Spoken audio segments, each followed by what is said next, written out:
जय जय रघुवीर समर्थ. सदा सर्वदा योग तुझा घडावा, तुझे कारणी देह माझा पडावा. उपेक्षू नको गुणवंता अनंता, रघुनायका मागणे हेची आता. रघुवीर राम राम राम. सर्व गुरुबंधूंना स्वानंदाचा राम राम. संत चरणी कोटी कोटी प्रणाम आणि प्रातस्मरणीय सद्गुरूंच्या चरणी हृदयस्थ दंडवत नारायण. मित्रांनो, आज खूप सुंदर विषय आहे, पण तत्पूर्वी अशा प्रकारचे विषय श्रवण करण्यासाठी आतमध्ये एक वैराग्य मूर्तीला स्थापन करायचं असतं. आपणच आपल्या चित्ताला स्थावर करून सोडायचं असतं. दुसरी गोष्ट, कुठल्याही तीर्थावर जा, कुठल्याही साधूकडे जा, कुठल्याही देवतेकडे जा, कुठेही जा, पण ती देवता जर तुमचं हित साधून देणार असेल तर दोन गोष्टी सतत तुम्हाला सांगेल की तुमचा विवेक जागा ठेवा आणि वैराग्य तुम्ही सतत तेवत ठेवा. म्हणजे पेटतं वैराग्य ठेवा, विजलेलं नको. ठीक आहे ना? म्हणून आगणी विजते पेटते, विजते पेटते, विजते, म्हणून त्याला स्मशान वैराग्य म्हणतात. ठीक आहे ना? कुटुंबातली व्यक्ती जळायला येते, तिथपर्यंत अग्नी जळते, पुन्हा थंड होते, संपलं. असं वैराग्य परमार्थामध्ये काही कामाचं नाही. राम. आज खूप गोड विषय आहे. परमपूज्य श्रीधर स्वामींच्या चरणी कोटी कोटी दंडवत प्रणाम. आणि त्यांचा जो स्वानुभव आहे तो त्यांच्या चरणी सर्व शिष्यांनी नतमस्तक होऊन स्वीकारलेला आहे. तो काय की नमः शांताई दिव्याय सत्य धर्मस्वरूपिणे. स्वतःचे अमृत पिऊन स्वतःच अमर झालेल्या अनुभूतीला प्राप्त झालेला स्वानंद अमृतुप्ताय अशी ज्यांनी कृपा केली, श्रीधराय नमो नमः. आज मोक्षमार्गीच्या संदेशाबद्दल थोडीशी आनंदगत चर्चा अशी आहे की आपलं मूळ स्वरूप त्यांनी सांगितलेलं आहे श्रुतीनं सत चित आणि आनंद असं आहे. पण तोच जीव मृत्यू लोकामध्ये आला. भोग, संग्रह आणि अभिमान याच्यामध्ये अडकला. भोग, संग्रह आणि अभिमान, यातून त्यानं पार व्हावं म्हणून शिष्यानी सद्गुरूंच्या चरणी कसं स्थिर राहावं त्याचं प्रमाण पुराणात भरून ठेवलेलं आहे. समर्थ कल्याण ज्ञानेश्वर, निवृत्ती ज्ञानेश्वर ही अनादिकालापासून, जसं नर नारायणापासूनच ही शृंखला सुरू झाली. हो, मागे सांगितल्याप्रमाणे पुन्हा एकदा सांगतो, आपल्या गुरुशी एकनिष्ठ असणं ही खरी गुरुभक्ती, श्रेष्ठ गुरुभक्ती आहे. आणि मग जो त्या सद्गुरूंच्या पाशी खजाना आहे तोच आपल्या पदरी घालतात. आणि तो खजाना काय आहे तर मोक्ष. ज्या मोक्षाच्या पुढं सर्व तुच्छ आहे. आणि मोक्ष म्हणजेच गुरुभक्ती, मोक्ष म्हणजेच हरिभक्ती. ठीक आहे? मोक्ष म्हणजे काही वस्तू, फळ नव्हे किंवा एखादं गाठोडं नव्हे, एखादी वाट नव्हे. ठीक आहे? एखादी पोथी नव्हे की ते वाचलं की मोक्ष.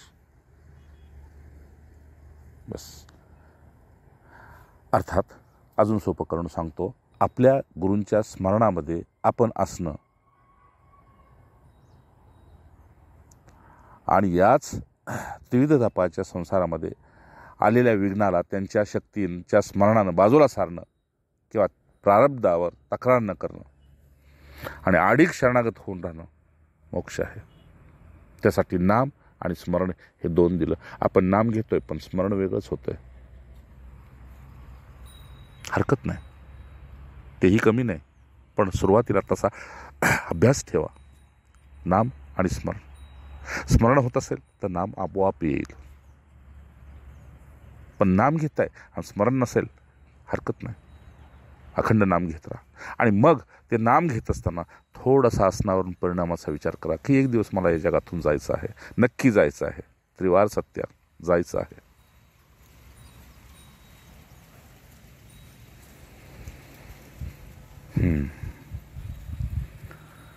आणि मग असा संदेश वारंवार आपल्यामध्ये खेळायला लागला अंतःकरणामध्ये, की अंतःकरणामध्ये एकरूपता येते, अंतर्मुक्ता होते, एकांतवासाची गोडी लागते, संतसंगाची गोडी लागते, स्वाध्यायाची गोडी लागते, स्वयंभू आपोआप नामस्मरण होऊ लागतं आणि मग कळू लागतं की दैव जागृती झालेली आहे. या दैव जागृतीला तुमचा पुरुषार्थ कारणीभूत असतो. राम या लेखाचा आरंभ करण्यापूर्वी श्री स्वामींनी आपल्याला असं सांगायचं की बाळांनो, बरा निश्चयो शाश्वताचा करावा. नश्वर जगात आलेलो आहोत. हा मृत्यूलोक आहे. ठणकावून भगवंतानं सांगितलेलं आहे, हे दुःखालय आहे, हा मृत्यूलय आहे.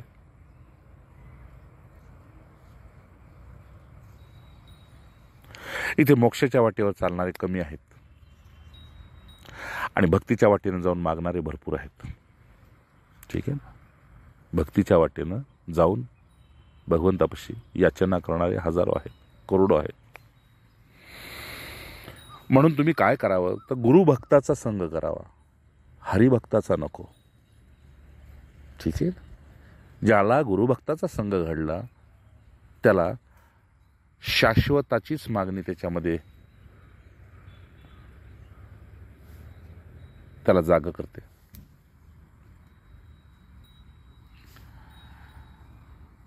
आणि मग ज्या मनाच्या वाटेवर आपण रात्रंदिवस धावत होतो किंवा ज्या मनाच्या संगतीनं आपण पळत होतो तिथं थांबणं सुरू होतं.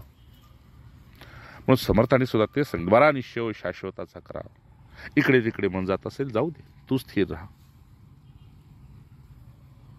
म्हणजे जसं कबीराने सांगितलं, ठीक आहे धनुष्य खेचलाच हरकत नाही, पण बाण सोडू नको.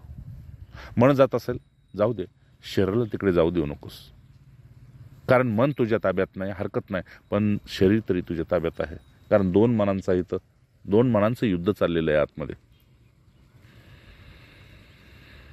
हां. आणि मग परिणामाची भीती आहे की ती तुला खुंटा काढून ठेवेल, ती जाऊ देणार नाही. हे नक्की आहे की या मृत्यूलोकातून जाताना प्रवास एकट्याच आहे, येताना प्रवास एकट्याच आहे. पण करमत नव्हतं म्हणून हे आप्त इष्टामध्ये अडकलो. त्यातून बाहेर पडण्यापासून त्याच आप्त इष्टांच्या मध्ये गुरुभक्ती घालणे, गुरुभक्ती बघणे, गुरुप्रेम बघणे, बस संपलं. नाही, माझ्या हितासाठी हे कुटुंब मिळालेलं आहे, मला अडकण्यासाठी नाही. एवढ्या मोठ्या सृष्टीमध्ये भगवंत कुणाच्या रूपात, सौंदर्यात, गुणात कशात अडकलेला नाही, म्हणून तो गुणातीत आहे. त्याचे अंश आहोत आपण, त्या गुरूंचे आहोत, त्या हरींचे अंश आहोत. पण स्वयंभू झालेली जागृती सत्याच्या वाटेनं आनंदानं खचाखच भरलेली दिसते. मग नजर इकडे तिकडे घालवायचा प्रश्नच येत नाही. का तर असं मागे सांगितलं, पुन्हा एकदा सांगतो, हे संपूर्ण जर भगवंताचं आहे तर इथे मालकी गाजवायला आपल्याला वेळ कसा मिळाला? म्हणजेच नक्की मोह दडलेला आहे. कुठेतरी मालकी गाजवायची, घरावर, जमिनीवर, इस्टेटीवर, व्यक्तीवर, परिस्थितीवर, पदार्थावर, कुठेतरी, म्हणजेच मोह दडलेला आहे. मोह आणि मोक्ष या दोन भिन्न वाटा आहेत. मोक्षाची वाट उत्तरेकडनं निघते, मोक्षाची वाट उत्तरेकडे निघते. ठीक आहे ना. आणि मोहाची वाट पश्चिमेकडे निघते, म्हणजे बुडवते ती. डुबता सूरज कहा गया उसे. ठीक आहे ना. आणि जो मोक्षाच्या वाटेने जातो पूर्व त्याच्याबरोबरच असते. पूर्व समजलं ना. पूर्व म्हणजे काय? पूर्व म्हणजे ज्ञान, पूर्व म्हणजे प्रकाश, पूर्व म्हणजे नारायण, हे त्याच्याबरोबरच असतं. हां. आणि मग दक्षिण म्हणजे काय? मोक्षाकडे वाट करू लागला, उत्तरेच्या दिशेनं तुम्ही मोक्षाच्या वाटेने चालू लागला की दक्षिण दिशेला कशाचा निवास आहे? दैत्यांचा निवास आहे. ठीक आहे ना. मग ते दैत्य अनेक सोंग घेतील, कधी आईचं, बापाचं, बायकोचं, भावाचं, मित्राचं, परिस्थितीचं, कशाचंही सोंग घेतील ते दैत्य आणि तुझ्या पाठीमागं नाचतील. तुझं काम आहे उत्तरेकडे तोंड केलं तर उत्तरेचंच पाऊल उचल, फिरून दक्षिणेकडे पाहू नको. ठीक आहे ना. म्हणून आपल्याला झोपताना सुद्धा सांगितले, दक्षिणेकडे डोकं करा आणि उत्तरेकडे पाय करा. तशी अनुकूलता नसेल तर पूर्वेकडे डोकं करा आणि पश्चिमेकडे पाय करा. हे कशासाठी सांगितले? की तुम्ही उठला की तुमची पावलं उत्तरेकडे चालली पाहिजेत, आहे की नाही? बरोबर. आणि पूर्वेकडे डोकं केलं तर अखंड तुम्हाला स्मरण राहिलं पाहिजे की माझ्या उशाला भगवंतच बसलेला आहे, तो प्रकाशमान आहे.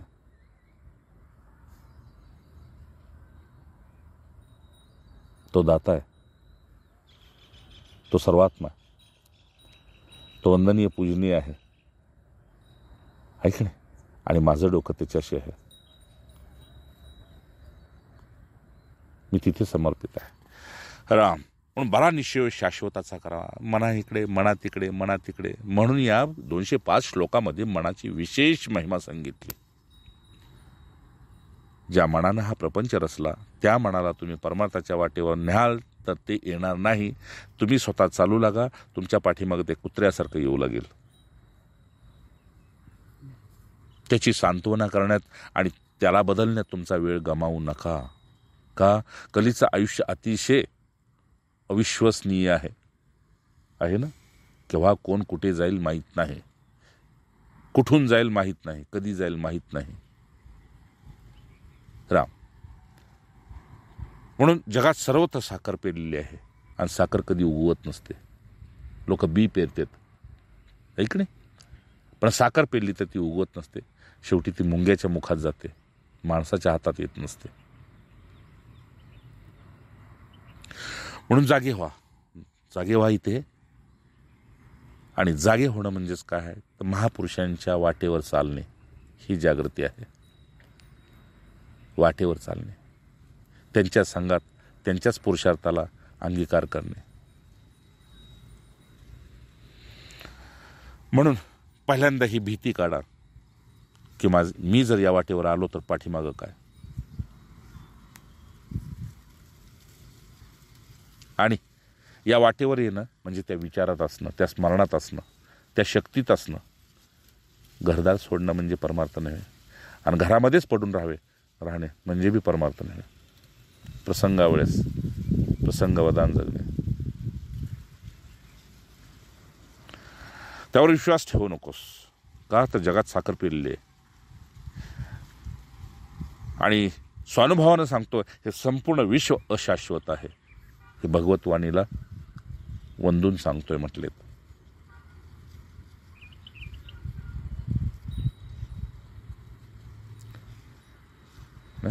हे अशाश्वत आले,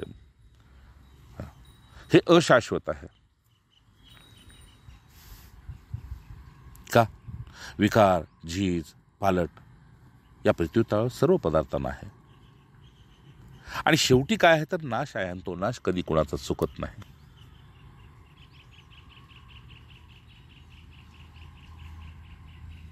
मग चुकवायचं काय आहे? तर चुकवायचा संघ आहे.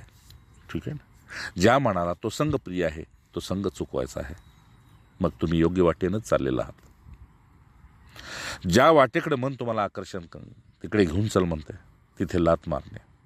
आणि यासाठी म्हणून तुम्हाला सांगितलं, कुठेही जा, कुठल्याही बुवा महाराजापाशी जा, कुठल्याही देवी देवतांच्या पाशी जा, कुठल्याही काय सांगावं, तुम्ही देवदोरीशी धरा, तुम्ही काही करा, तुम्ही काही करा, पण कुठेही गेला तरी तुम्हाला सत्य पुरुष दोनच गोष्टीला तुम्हाला सतत आग्रह करेल की तुमचा विवेक मरू देऊ नका आणि वैराग्य तेवत ठेवा. का? जर तुम्हाला हा जन्म शेवटचा करायचा असेल तर दुधारी तलवार तुमच्यामध्ये सतत घासून ठेवली पाहिजे, चकचकीत ठेवली पाहिजे. हे मी का सांगतोय मित्रांनो, तर मी ह्या पुरुषांच्या पाशी राहून जगलोय. मला तुमच्यात ते पाहताना आनंद होईल. आणि म्हणून हे दार उघडं ठेवलं. संग करायचं असेल तर दार उघडं आहे, आणि असंग राहायचं असेल तर तुम्ही स्वतंत्र आहात. राम का? तर इथे साखर पेरलेली आहे, पण जिथं अमृत सांडतंय तिथून आपण वाट मोडतो, आणि जिथं साखर पेरली तिथं आपलं आयुष्य गमावतो. श्रीधरांचं वचन सांगतोय. म्हणून शाश्वताचा दृढनिश्चय ज्याने केला, भगवंत त्याच्या पाठीशी खंबीरपणे उभा असतो, महापुरुष त्याच्या पाठीशी खंबीरपणे उभे असतात.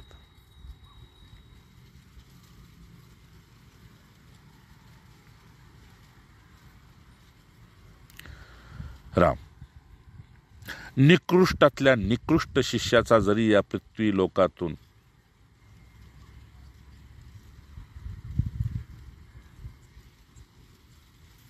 शेवट झाला,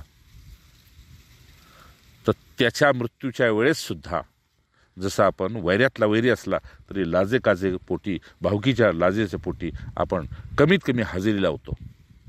ठीक आहे ना? तसा निकृष्टातला निकृष्ट जरी शिष्य मृत्यू लोकातून जात असेल तरी पार्षद नाही तर देवतांना हजर व्हावं लागतं. हे सत्यवचन आहे.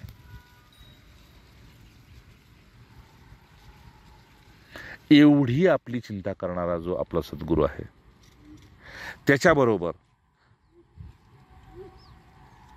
काही काळ जरी जगायचा आपल्याला असा क्षण मिळाला, विचारानं म्हणा किंवा अंगसंग राहून म्हणा, तर तो शिष्य भाग्याचा आहे.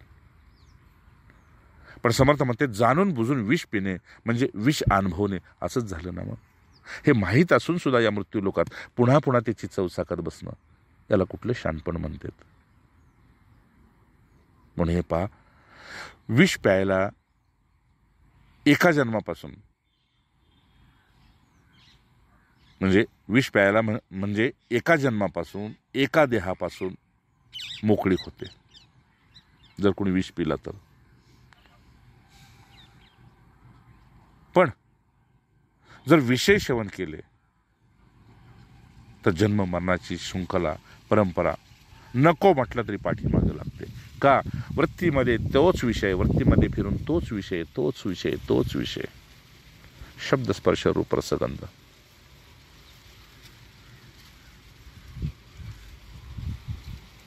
मग याला पर्याय काय आहे?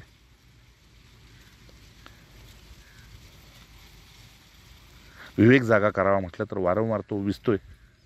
त्या संघात गेलं की विवेक मरतोय, आणि त्या संघातून बाजूला झालो, संत संघात गेलो की विवेक जागा होतोय. मग ह्याला चांगला पर्याय काय? उत्तम पर्याय काय? तर उत्तम पर्याय एवढाच आहे की महापुरुषांचं प्रेम कुठल्याही मार्गाने तुम्ही मिळवा. मग तुमच्यामध्ये आनंदाचा, भगवत आनंदाची एक अशी कुठेतरी लकीर ओढली जाते, एक रेष ओढली जाते की तुम्हाला तीच गोडी प्रिय होती, तीच गोडी प्रिय होते. का? तर एक आदरणीय भय आपल्यामध्ये राहतं की आपल्याबरोबर ते आहेत जे जन्ममरणाच्या पलीकडे गेलेले आहेत, ज्यांनी मोक्ष सुद्धा सोडून दिला, मोक्ष बी नको, आणि पुन्हा गुरुभक्तीमध्ये हरिभक्तीमध्ये बुडलेले आहेत. ज्या मोक्षासाठी जन्मोजन्मी ऋषीमुनी तप करत होते, तो मोक्ष आता सहज केला ऋषीपुरुषांनी, संत पुरुषांनी, सद्गुरूंनी. आणि कलियुगामध्ये इतका स्वस्थ केला तो मोक्ष, म्हणून आता विश्वास बसेना. ठीक आहे ना? कारण पुराणामध्ये आपण तपश्चर्या पाहतो. विश्वामित्राने एवढी तपस्या केली, याज्ञवल्क्याने एवढे तप केलं, वशिष्ठाने एवढं तप केलं, राजा भगीरथाने एवढं तप केलं. पण जसं मगाशी कथा ऐकल्याप्रमाणे राजा भर्तरीचं जसं एका क्षणात वैराग्य जागं झालं. का? तर सुंदर पत्नीने धोका दिला, विश्वासू पत्नीने धोका दिला. अरे धोका पावले आहे, कधी मित्राकडून नाही, बापाकडून नाही, आईकडून, प्रत्येक नात्यात प्रत्येकाकडून कुठे ना कुठे धोकाच आहे. जागे फक्त आपण होत नाही, आणि जागे होऊन जायचं कुठं हा मोठा प्रश्न पडतो. जायचं कुठंच नाही, कुठंच जायचं नाही. मग आतून अंतर्मुक्ता आणि बाहेरून नाटक, बस एवढं तुम्हाला जमलंच पाहिजे. आणि संसारात राहून एवढं जमत नसेल तर तुम्ही खरे संसारी नाही. बाहेरून नाटक, आतून अंतर्मुक्ता.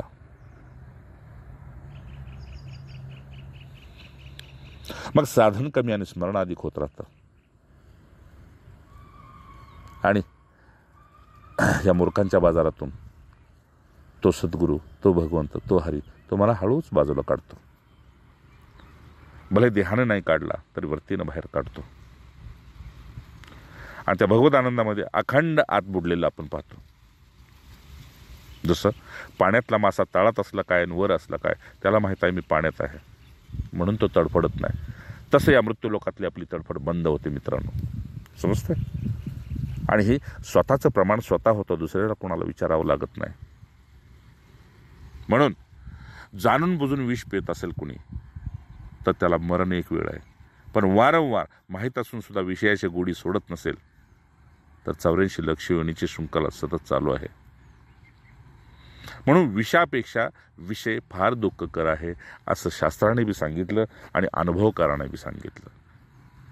का? अरे संसार कडू कसा आहे आणि संसारात कसे दुःख आहे हे अनुभवण्याकरता गृहस्थ आश्रमात जाऊन आपण काही काळ तिथे कंठायचा असतो. म्हणून गृहस्थ धर्म श्रेष्ठ बी आहे आणि गृहस्थ धर्म गुरु बी आहे. ठीक आहे ना बाबू? हां, तो तुम्हाला भोग बी शिकवतो, संग्रह शिकवतो आणि दान बी शिकवतो, पुण्य बी शिकवतो. शेवटी एवढंच काय, गुरुभक्तीतून मोक्ष बी शिकवतो. मग ज्याचं वैराग्य जागं झालंय त्या पुरुषांचं थोडं स्मरण करा, ब्रह्ममुहूर्तावर करा, प्रसंगावधान करा, झोपताना करा. पण ज्यांचं वैराग्य झालंय पहिल्यांदा त्यांनाच नमस्कार करा आणि त्यांचंच चरित्र अनुभवा, थोडं जगण्यात आणा. ठीक आहे? मगाशी मी ते ऐकलं ना, एक महाराज म्हणत होते की मी 13 वर्षाचा होतो आणि पाटी दप्तर टाकून घरामध्ये पोचलो आणि आईकडं बघितलं, आई काहीतरी दळण दळत होते. काय करते? दळण दळत होते. आणि आईकडं पाहिलं, शांत आणि खूप प्रेम होतं आईवर. आणि एकदम असं क्षणात वाटलं की कुठून वाटेने येताना एक मडं पाहिलं होतं. असंच आपल्या आईचं गेल्यानंतर आपण जगायचं कसं? आईने इशारा बी करून बघितलं बाळाला, काय बघतोयस मग? बाळ बघतोय काय, आईचं मडं निघाले आपण जगायचं कसं? आईसारखं आपल्याला कुणी प्रिय नाही, ती गेल्यानंतर आपण जगायचं कसं? आणि आज तीच व्यक्ती प्रख्यात झाली.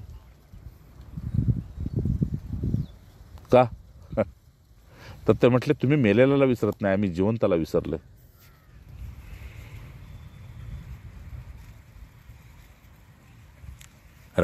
सांगायचं मित्रांनो आशय असा की वैराग्यवान पुरुषांचं चरित्र सतत तुमच्या चित्तामध्ये, अंतःकरणामध्ये स्थिर करून ठेवा. वारंवार त्यांच्याबद्दल जाणकारी प्राप्त करा, जास्तीत जास्त जाणून घ्यायचा प्रयत्न करा. त्यांना वैराग्य येण्याचं कारण काय, त्यांना वैराग्य टिकण्यासाठी त्यांनी केलं काय, आलेलं वैराग्य जतन करण्यासाठी त्यांनी केलं काय.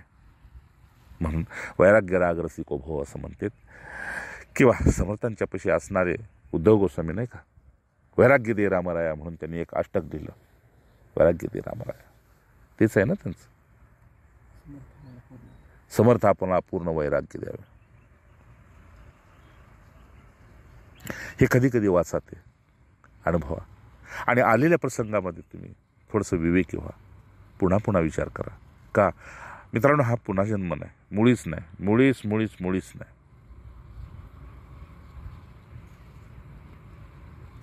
आणि धन्य आहोत, जागृत पुरुषांचीच वाणी फक्त श्रवण करा, बाकी कुणाचं श्रवण करू नका. अनेक पोथ्या पुराण वाचण्यामध्ये काही अर्थ नाही. जे जागे झाले त्यांचं एकच वचन दृढ करून ठेवा आणि तुमच्या पश्चातापाच्या अग्नीमध्ये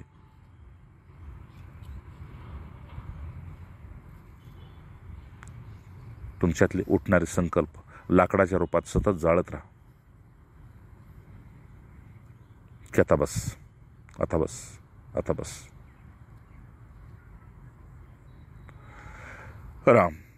करा, नक्की करा. कर्तव्य करतानाच जागा राहा. का? तर ज्यांच्याबद्दल तुम्ही कर्तव्य करताय का नाही,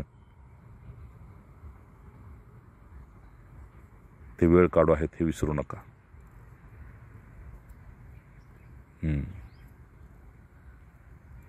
म्हणून कुठेही गुंतण्यासाठी तुमची भीती निमित्त आहे. कुठेही गुंतला असाल, तुम्ही कुठेतरी गुंतला असाल तर तुमची ती भीती निमित्त आहे. ते सोडलं तर मग कसं, ते सोडलं तर मग कसं. म्हणून माझ्यासाठी मी प्रमाण आहे की एकदा ते वचन मला हृदयाला लागलं की बायको इथं नाही तर तुला घालणार कोण, आणि भगवंताच्या विश्वासावर घर सोडलं बस. ज्यानं जन्माला घातलंय पुढे तोच बघेल बस. हे का सांगतोय? मोक्ष मार्गाचा उपदेश स्वामी सांगत असताना एवढंच ते म्हणतात की संसार कडू आहे, पण कसा कडू आहे हे अनुभवण्यासाठी कारलं तोंडालाच लावावं लागतं. कारल्याबद्दल पूर्ण पुस्तक वाचून काहीच उपयोग नाही. मग ज्या समर्थाने संसार केला नाही त्या समर्थाने अनुभव काय घेतला? महागोर संसार शत्रुजी नावा. अरे भिक्षेसाठी तरी मला तुमच्या संसारात यावं लागतंय आणि भगवत मार्गाचा उपदेश करण्यासाठी मला या संसारातच यावं लागतंय. का? तर तुमच्या घरचं मी मीठ खाल्लेलं आहे, तुमच्या घरची मी भाकर खाल्लेली आहे, तुमच्या घरची मी भिक्षा घेतलेली आहे. तुम्हाला जाग करणं माझं एवढंच काम आहे.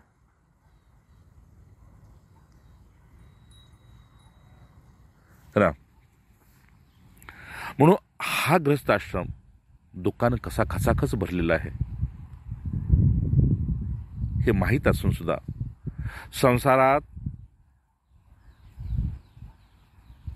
वाहून जाण्यासाठी हा ग्रस्त आश्रम मुळीच नाही. मग इथे प्रचितीसाठी ग्रस्त आश्रम आहे. आणि मग त्या भोगावर लात मारल्यानंतर, पाठ फिरवल्यानंतर, जसं उत्तरेकडे जाणारा व्यक्ती पुन्हा फिरून पुन्हा दक्षिणेकडे कधी पाहत नाही, त्याप्रमाणे रोग्याला पथ्य आणि औषध हे दोन्ही सांभाळावं लागतं.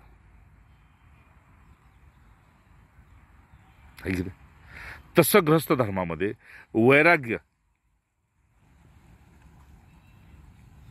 वैराग्याकरता गृहस्थ आश्रम औषध आहे. वैराग्य येण्यासाठी गृहस्थ आश्रम औषध आहे. आणि ते जर आपण खरोखर पित असेल तर प्रचिती नक्की आहे.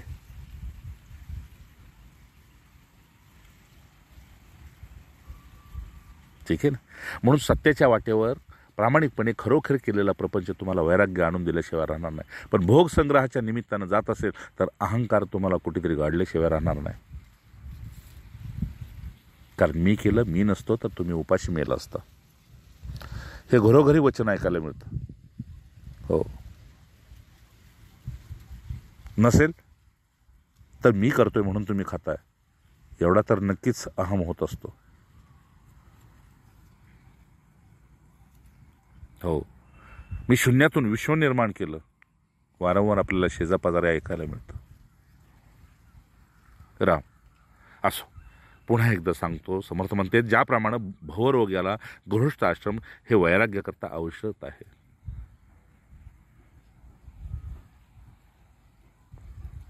का? तर गृहस्थ आश्रमामध्ये ज्यांचं हित साधून देत असतो, ज्यांच्या मोहात पडलेला असतो, ज्यांच्या वासनेत पडलेलो असतो, त्यांच्याकडून वारंवार आपल्याला झटके बसतात. जसं मगाशी वैराग्य शतक लिहिणारे भरतरी क्षणात जागे झाले आणि पुन्हा मग म्हणायचं नाही, ते त्याच मार्गाने जाणार होते म्हणून त्यांच्यासाठी भगवंतानं लीला केली. अरे तुझ्याबरोबर सुद्धा तीच लीला खेळतो भगवंत, पण तुला योगी व्हायचं नाही, तुला भोगी व्हायचंय. भोगी संसारामध्ये आहेत आणि योगी परमार्थामध्ये आहेत.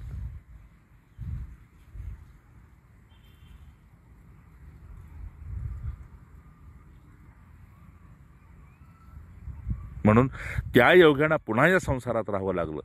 क्षणात योगी तर क्षणात भोगी. एकच डोळा कावळा दोन ठिकाणी जसं डोळा फिरवतो त्याप्रमाणे संसारात सुद्धा तसेच योगी राहू लागले. मग का? तर ते दाखवण्यासाठी आलो होतो याच कारणाशी. ऋषी बोलिले साच भावे वर्तावया. या संसारात राहून सुद्धा तुम्ही निर्लेप कसं राहू शकता हे दाखवण्यासाठी आम्हाला संसार करावा लागला. मुलं बाळं तुम्हाला दाखवावी लागली, जी माझी नाहीत, भगवंताची आहेत. एवढंच काय, भगवंतानं सुद्धा तुम्हाला पुन्हा संसार करून दाखवला की संसारात सुद्धा हे प्राप्त होऊ शकतं. केवळ संन्याशी होऊन हे नसतं, केवळ संन्याशाचा हा अधिकार नव्हे. म्हणून गृहस्थ आश्रम हे वैराग्याचं मूर्तिमान प्रतीक आहे. बस. और एक बार दिल में लग गई ना वो, फिर दिल की कभी नहीं बुझती. बस ते हृदयाला लागलं पाहिजे. राम. वयाच्या 51 नंतर देहाची किळस येईल अशा प्रकारचं देह दुःख आपल्याला भोगावं लागतं. वयाच्या 51 नंतर काही जणांना अगोदरच व्यसनाधीन असेल तर तेही भोगावं लागतं. पण देहाची किळस येण्याकरताच, देह सुखाचा वीट येण्याकरताच हा गृहस्थाश्रम आहे, हे विसरू नका. इथे भोग संग्रहानं आपली पाठी लावण्याकरता हा गृहस्थ धर्म मुळीच नव्हे. अरे अजून मी तुम्हाला सत्यानं, एक तुम्ही माझ्या कुटुंबातले आहात, गुरु कुळातले आहात, स्वानंद परिवारातले आहात, म्हणून वारंवार मी तुम्हाला स्वतःचा अनुभव यासाठी सांगत असतो. स्वतःचा अनुभव यासाठी वारंवार सांगत असतो. मी तुम्हाला काय सांगत असतो की मी ज्या वाटेनं गेलो त्या वाटेनं मला सोसावं तर लागलं, पण मिळालं का त्याच्या पुढे हे सगळं तप घडलं. की तुम्ही प्रामाणिकपणे असाल, चालत असाल तर तुम्हाला मोठमोठे महापुरुष साथ देतात, मोठमोठ्या देवता साथ देतात. पण तुम्हाला देहाचं विस्मरण करून चालावं लागेल. नावारूपाचं कुळाचं विस्मरण करून जीभ कापून द्यावे लागेल बोलण्यासाठी आणि खाण्यासाठी. जिभेला चव आणि शब्द माहीत नाहीत अशा स्थितीमध्ये राहावं लागेल. का? हे पक्व करून घेण्यासाठी.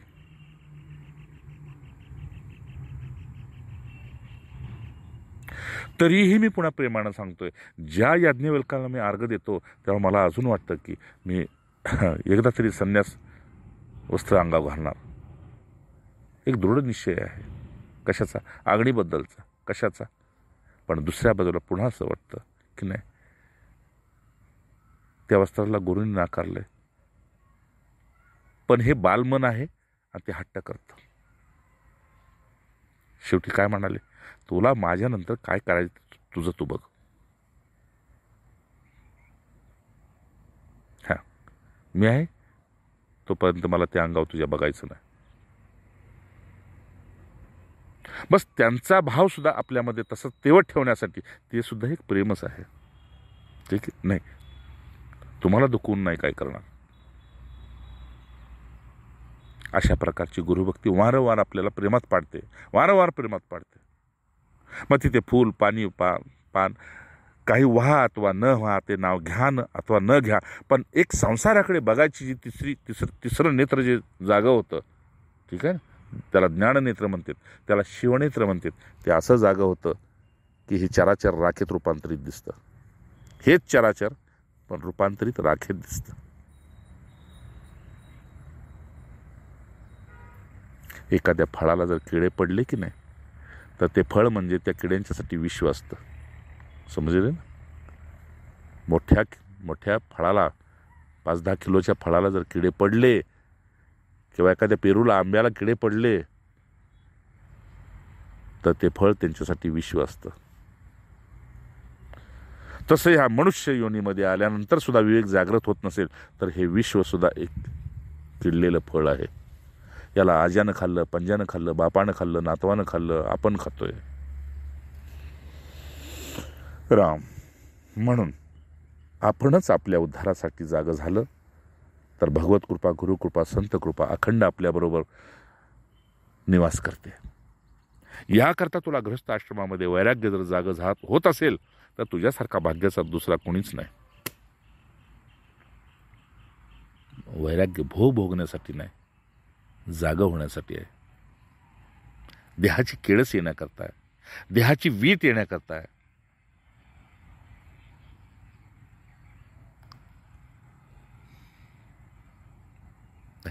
समर्थ म्हटले, म्हणे दास सायास त्याचे करावे, जडी जाणता पाय त्याचे धरावे. सतत प्रयत्न या मृत्यूलोकात राहून, ग्रस्त धर्मात राहून हेच कर की माझं वैराग्य स्थिर कसं होईल आणि तेवत कसं राहील. स्मशानी वैराग्य नको, आलं आणि गेलं, आलं आणि गेलं. म्हणून संसारामध्ये एखादा कोणी हुशार मिळतो, बाकी सगळी कोडगीच मिळते. हे समर्थांचं म्हणणं आहे. पडत मूर्खांची. हे पडत मूर्ख कोडगी आहेत म्हटले. ठीक आहे ना? आणि आता तर आपण काय वेगळंच पाहतोय. म्हणून जगाच्या अंतर्बाह्यात सर्वत्र व्यापून परमात्मा स्वरूप आहे, तरीसुद्धा ते दिसत नाही. जसं दुधात लोणी आहे पण ते दिसत नाही, त्याच्यासाठी एक वेगळी पद्धत आहे. त्यानंतरच आपल्याला लोण्यातून तुपाचं रूपांतर खायला आणि दिसायला पाहायला मिळतं. तसं या दुधाबरोबर त्या साईत विरजन घालावं लागतं. विरजन असतं केवढंसं, चमचाभरच असतं. तसं संत संघ एवढाच दिसतो तुम्हाला, एवढाच केलेला, पण कालांतरानं तुमचं रूपांतर लोण्यातून तुपात होतं, हेही पहा. ते विरजनच तुम्हाला भेटलं नसतं, नाही का. अरे विरजनासाठी 4 घरं हिंडावी लागतात, नाही का. जुनी लोक तर म्हणायचे आता सूर्यास्त झालेला आहे, विरजन नाही मिळणार, असं करा तो डबा आमच्यात आणून ठेवा, आम्ही त्यात टाकतो. इतकी सुज्ञ होती. मग संत तसेच म्हणतात, तुम्ही असं करा, जर तुम्ही आमच्यात येत नसाल तर आम्ही तुमच्यात येतो, पण हे विरजन लावून घ्या. सही बात आहे ना राम. आणि म्हणून संत संघ श्रेष्ठ आहे, सत्संग श्रेष्ठ आहे, साधू संघ श्रेष्ठ आहे. उतार वयामध्ये कधी साधन होत नसतं, वारंवार ते मन शरीराला घेरून बसत असतं आणि नाम, जाती, रूप, कुळ, गोत्र याचं विस्मरण होत नसतं. पण ज्या दिव्यात्म्याने भगवंताची प्राप्ती करून घेतलेली आहे,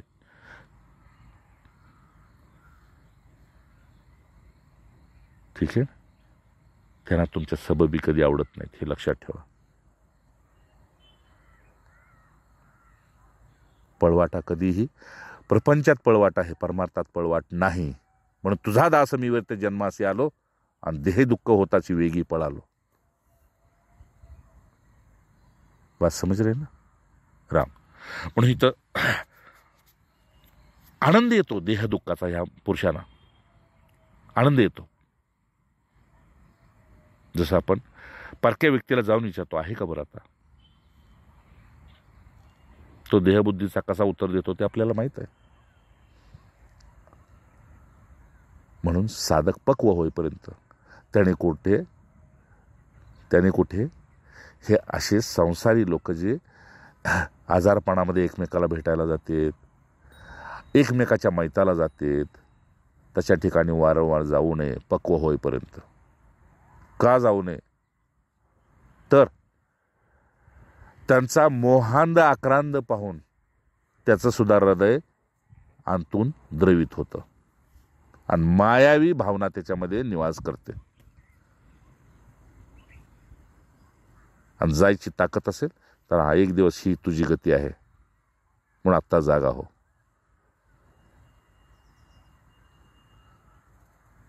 राम. स्वरूपात रमवून भक्ताला स्वरूपात रमविणारा जर कुणी असेल तर तो फक्त सद्गुरू आहे, आणि म्हणूनच तो रामरूप आहे. राम. म्हणून या मोक्षासाठी एक पोचलेल्या आणि सतत वैराग्य जिवंत ठेवलेल्या, विवेक जिवंत ठेवलेल्या महापुरुषाचाच एक आश्रय घ्या. जरी आयुष्यात पुढे तुम्हाला चालायचं असेल तरी, आणि जरी अंतिम काळामध्ये त्यांच्यापाशी निवास करायचा असेल तरी, पहिल्यांदा हे 2 गोष्टी जागी ठेवा की तो खराच विवेक संपन्न आहे का आणि वैराग्यवृत्तीचा आहे का. एवढंच काय गोंदवलेकर महाराजांच्या प्रवचनात मी ऐकलं होतं, ज्याच्या निरूपणामध्ये वैराग्याबद्दल आणि विवेकाबद्दल काही येत नसेल तर उठून जावा, त्याची वाणी ऐकू नका. का तर एवढं आयुष्य गेलं तरी विवेक जागा होत नाही आणि वैराग्य पेटून उठत नाही. पण तो दृढ निश्चयाचा पुरुष जो आहे, दृढ निश्चय आहे, भगवंत त्याच्यासाठी अखंड वाट पाहत आहेत, सद्गुरू त्याची वाट पाहत आहेत, संत त्याची वाट पाहत आहेत. यासाठी वारंवार मनाचे श्लोक वाचा. समर्थांचं म्हणणं असं आहे, वारंवार मनाचे श्लोक वाचा आणि तुमचा अधिकार तुम्हीच पुष्ट करून घ्या, कारण तुमच्या पाठीमागे समर्थाची या सेवका व कृपा आहे. तुमच्या पाठीमागे आम्ही आहोत. असा सर्व भुंडळी कोण आहे, जयाची लीला वर्णिती लोक तिनी. अरे जे माझ्याकडे येत नाहीत पण तरी सुद्धा मला आयुष्यात एकदा जरी नमस्कार घातला तरी मी त्यांच्या कल्याणासाठी उभा राहतो. हां, तू तर मग मला नतमस्तक आहेस. म्हणूपेक्षी कदा राम दासाभिमानी. हे विश्वास ठेवा, ज्या गुरूंचे भक्त आहात, ज्या हरींचे भक्त आहात, त्यांना तुमच्यावर गर्व आहे आणि त्या गर्वाला आपण खरं उतरायचं आहे. बस हाच खरा मोक्ष आहे. जय जय रघुवीर. राम राम राम राम राम. नारायण.